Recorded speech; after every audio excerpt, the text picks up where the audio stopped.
Assalomu alaykum futbol ixlosmandlari, e'tiboringiz markazida futbol dunyosi hamda dunyo futbolida ro'y bergan eng so'nggi yangiliklar bilan O'zbek futboli kanali.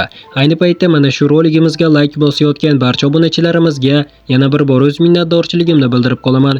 Qadrli do'stlar, mana shu kichik mehnatimizni qadrlagan holda ushbu kanalimizga bir dona like bosib, obuna bo'lib qo'yishni unutmang. Siz uchun arzimagan bu ish biz uchun juda ham muhim. Qadrli do'stlar, bizning kanalimizda hech qanday pornografik yoki qimorga targ'ib qiluvchi reklamalar chiqmaydi. Shuning uchun iltimos obuna bo'lib bizni qo'llab-quvvatlashni unutmang. Biz esa bugungi dasturimizni boshladik.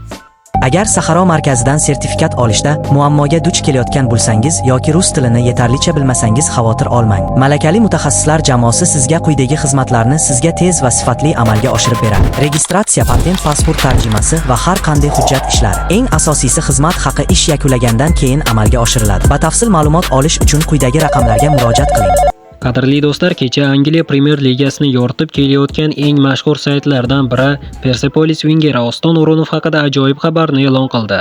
Albatta xabar ingliz tilida edi, men esa buni uxlamasdan aniq sifatli qilib o'zbek tiliga tarjima qildim. Albatta bu sizlar uchun. Siz ham minnatdorchilik sifatida ushbu videoga like bosib, obuna bo'lib qo'yishni unutmang.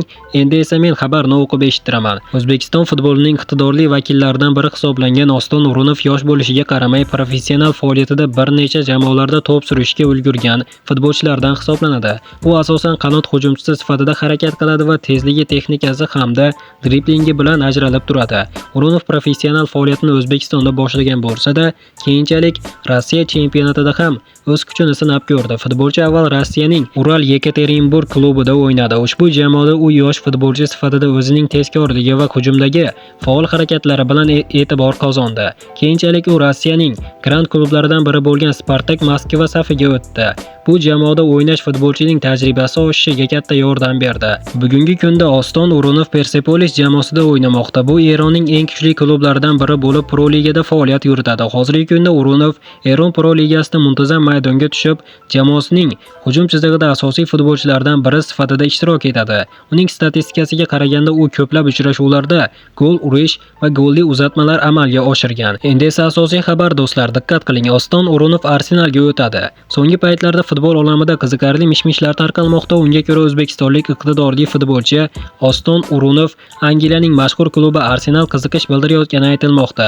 Skautlar futbolchining tezligi, texnikasi va yosh bo'lishiga qaramay katta salohiyatga ega ekanini kuzatib borayotgani haqida xabarlar tarqalgan. Agar ushbu transfer amalga oshsa, O'runov Yevropaning eng kuchli ligalaridan biri bo'lgan Angliya Premier Ligasida to'p suradigan kam sonli o'zbekistonlik futbolchilardan biriga aylanishi mumkin. Bu esa o'zbek futboli rivoji uchun ham katta voqea bo'lishi ehtimoli bor. Hozirgi paytda ma'lumotlarga qaraganda Arsenalning eng yaxshi futbolchilaridan biri hisoblangan Mikel Merino jarohat olganligi tufayli aynan Oston O'runov uning o'rniga ajoyib variant bo'lishi mumkin deb yozishmoqda. Hozircha transfer bo'yicha rasmiy ma'lumotlar e'lon qilinmagan bo'lsa-da, futbol muxlislari ushbu ehtimoliy transferni katta qiziqish bilan kuzatmoqda. Bundan tashqari Arsenalning asosiy murabbiyi hisoblangan Mikel Arteta ham Oston O'runovning o'yinlarini aniq kuzatib bormoqda deb yozadi Sky Sport portali ekspertlari. Qadrli do'stlar, albatta Oston O'runov agarda Arsenalga o'tadigan bo'lsa, Angliya Premier Ligasida o'ynaydigan futbolchilarimiz soni 2 taga ortadi.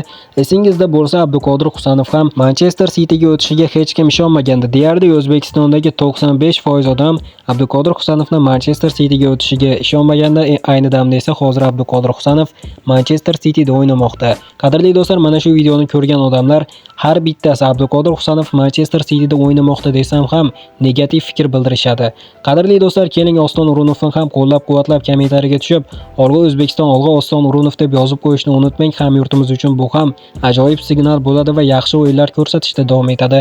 Qadrli do'stlar, albatta hamyurtimiz Oston O'runovni qo'llab-quvvatlab, "Olg'a Oston" deb yozib qo'yishni unutmang. Mana do'stlar, hozirgi dasturimiz xuddi mana shu yerda o'z yakuniga yetdi.